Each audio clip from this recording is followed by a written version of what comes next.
Assalamualaikum warahmatullahi wabarakatuh. Hai guys, you again with me, Sofia. Ciao. Di video kali ini Via akan membahas sebuah tempat yang banyak banget disukain orang. Coba tebak, terutama kaum muda nih yang biasanya suka ngajak pacar atau keluarganya nonton film. Dan pasti udah banyak banget yang kangen kapan sih bisa nonton lagi, kapan sih corona ini hilang. Tahu-taunya dibuka pasti masih pada was-was, corona enggak, jangan-jangan. Jadi harapannya semoga corona ini cepat hilang dan keadaan kembali seperti semula. Kalau ngomongin film, kalau Via pribadi sih lebih suka nonton film horor ya, karena lebih suasana beda, lebih menegangkan, lebih menarik aja gitu menurut Via. Kalau ngomongin horor, Via akan membahas dari sisi lain bioskop ini tentang desas-desus salah satu bioskop terangker di dunia, yaitu Manila Film Center ini. Seperti apa ceritanya, tonton sampai habis, jangan di skip-skip.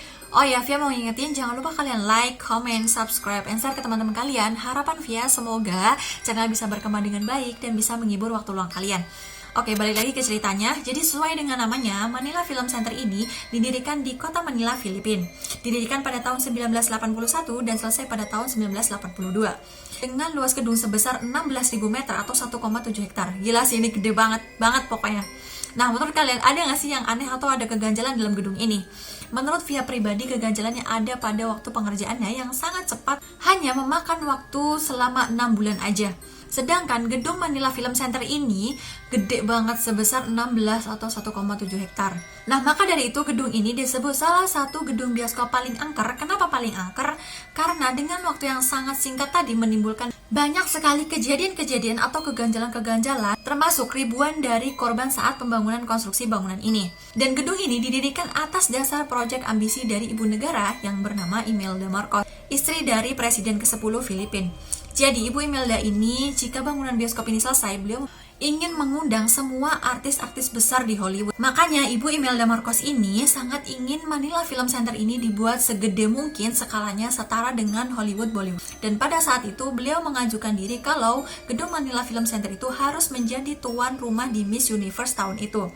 Dan akhirnya beliau membangun salah satu gedung itu untuk ngadain pagelaran Miss Universe. Dia ngebangun gedung, bayangin cuman beberapa hari aja, 77 hari selesai. Gila gak tuh? Nah, karena udah berhasil membangun gedung tersebut dengan cepat, makanya beliau ini pengen banget gedung Manila Film Center ini menjadi satu-satunya pusat perfilman di Asia.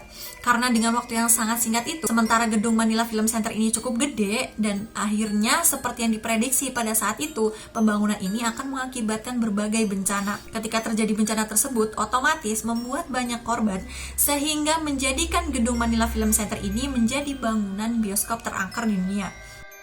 Manila Film Center ini harusnya selesai dalam waktu 6 bulan. Di sini beliau mempekerjakan 4.000 orang pekerja, makanya Ibu Imelda ini menggelontorkan dana yang tidak sedikit, nggak kaleng-kaleng, 12 juta US dollar dan sekitar 350 miliar lebih. Nah, kita balik lagi seperti misi yang Via bahas tadi, bangunan ini harus selesai pas dengan acara Festival Manila Internasional. Film itu berlangsung diselenggarakan pada tanggal 18 Januari 1982. Jadi hanya dalam waktu 6 bulan aja. Menurut Ibu Imelda ini, kalau Manila Film Center ini bisa jadi secara cepat dalam waktu pagelaran festival ini lancar dalam hampir 1 minggu aja, bisa balik modal. Nah, anggapannya memang kayak gitu. Soalnya kalau perkiraan memang mereka bisa meraup keuntungan sekitar 18 juta US dollar, nah Ibu Imelda ini menganggap ya modelnya semuanya 350 miliar tuh bisa balik gitu. Nah, dalam pekerjaannya Ibu Imelda ini tidak mau bangunannya biasa-biasa aja. Beliau interiornya mau yang sangat mewah dan wow. Maka dari itu beliau ini tidak hanya mempekerjakan 4.000 saja, tetapi mempekerjakan para ahli di bidangnya masing-masing, dari arsiteknya yang dipakai Kondang Vollenhoven. Sampai-sampai arsitekturnya ini harus tetap ada budaya-budayanya gitu. Dan Ibu Imelda ini sampai melibatkan ahli dari UNESCO. And then proyek ini dikerjakan terus-menerus tanpa henti 24 jam, non-stop dibagi menjadi 3 shift. Pada saat mengerjakan ruang utama di film center bioskop, normalnya secepat-cepatnya bagian ini itu membutuhkan waktu 6 minggu. Ini dimaksudkan agar cor-coran pembangunannya itu atau penyanggahnya itu kuat, jadi nggak mudah ambruk. Tapi mengingat sistemnya tadi tuh buru-buru biar nyampe ke festival internasional tadi, ngebutnya 6 minggu. Nah, itu dirasa lama banget, dan akhirnya dipekerjakanlah lagi 1.000 orang untuk mengerjakan ruang itu dalam waktu 6 minggu tadi itu dikebut jadi 72 jam atau 3 hari aja. Dan pondasinya itu belum kering maksimal. Jadi kayak gedungnya itu dipaksain aja biar cepat berdiri atau bisa dipakai. Karena Ibu Imeldanya buru-buru ambisi sama modal atau keuntungannya itu tadi. Dan akhirnya tragedi besarnya lah terjadi yang sudah diprediksi pada tahun 17 November 1981, sekitar jam 3 pagi, pilar-pilar penyangga itu dan bagian atap dari gedung Manila Film Center itu ambruk dan mengubur hidup-hidup para pekerja yang standby di sana.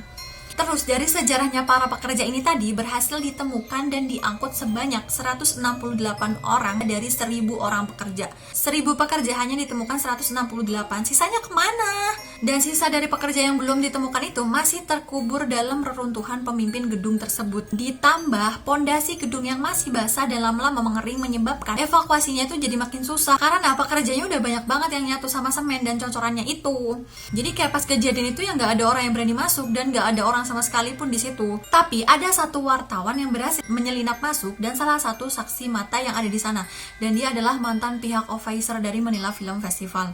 Namun kabar yang beredar pada saat itu semua media di blackout. Jadi nggak boleh ada media satupun yang melaporkan atau memberitakan hal tersebut. Balik lagi, Ibu Imelda itu menganggap kalau mengangkat semua jenazah yang ada di sana itu sangat menghabiskan tenaga dan uang. Dan akhirnya supervisor yang diomongin tadi itu bilang ke pekerja-pekerjanya, suruh menimpa aja mayat-mayatnya itu dengan semen dan untuk melanjutkan proyeknya. Jadi seolah-olah yang udah terlanjur terkubur di situ tuh, anggap aja mereka tuh kayak gali kuburannya sendiri. Terus buat para pekerja yang masih terjebak, kayak sebagian badan mereka udah ditimpa oleh semen, misalkan ada yang masih hidup nih, terus gejet-gejet gitu, nggak akan keburu dia tuh mau nyelamatin karena wes disuruh nimpa aja biar proyek itu cepat selesai. Setelah itu ya udah akhirnya proyek itu dilanjutin aja gitu, kayak banyak sekali mayat-mayat yang terkubur di bagian itu. Jadi sepanjang berdirinya gedung ini sampai sekarang, ya hantunya banyak. Karena pekerja-pekerjanya itu matinya nggak rela. Ya udah deh, jadi pada haung di situ.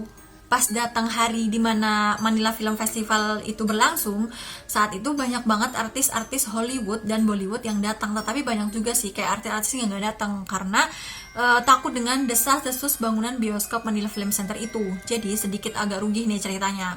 Karena memang cerita keangkerannya udah mulai tersebar luas dan udah diberitakan di mana-mana, para pekerjanya banyak sekali yang ngaku sering diganggu sampai banyak paranormal yang untuk mengusir arwah-arwah itu dari sana. Pada saat jam 5 pagi, waktu yang mau opening festivalnya, paranormal itu masih pada standby buat melakukan ritual. Dan pada saat ritual itu berlangsung, mereka mengorbankan semacam babi atau ayam untuk dijadikan tumbal persembahannya. Orang-orang yang datang ke acara itu, termasuk Ibu Imelda, diwajibkan untuk makan daging persembahan itu. Tapi mereka mengiranya itu sekedar jamuan makanan. Meskipun paranormal itu sudah berusaha mati-matian menetralkan bangunannya supaya bisa berjalan dengan lancar, tapi tetap aja pada saat acara berlangsung, banyak banget kejadian aneh.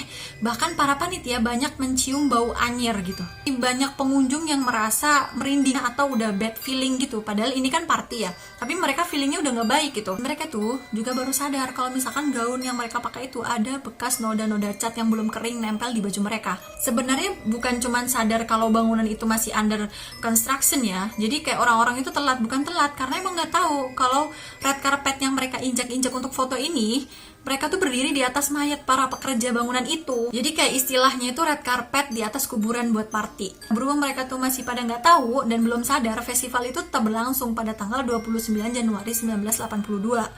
Beberapa bulan setelah festival survivornya itu tiba-tiba meninggal nih di sebuah kecelakaan yang sangat ganjal gara-gara kutukannya itu masih berlangsung. Jadi orang-orang di sana itu yakin kematian supervisornya itu disebabkan karena pembalasan dari dendam arwah para pekerjanya itu. Selesainya acara itu di sini udah mulai terlihat nih, acara Manila International Festivalnya itu rugi. Jadi hutangnya Ibu Imelda ini di mana-mana. Prediksi awal tadi tuh yang nggak sampai target, tapi karena ini udah obsesi Ibu Imelda ini, akhirnya membuatlah sebuah agensi festival yang bernama Manila International Film Festival. Nah, itu tuh berubah menjadi Badan Klarifikasi dan Ulasan Film serta Televisi, di mana agensi yang baru ini memberikan kebijakan kalau film soft porn atau film dewasa yang masih soft itu dibolehkan diputar. Tujuannya apa? Ya biar orang-orang ini mesum gitu, kan banyak mereka yang menonton dan konsumtif, sehingga ini tuh bisa menjadi sebuah keuntungan untuk menutup biaya hutang yang tadi.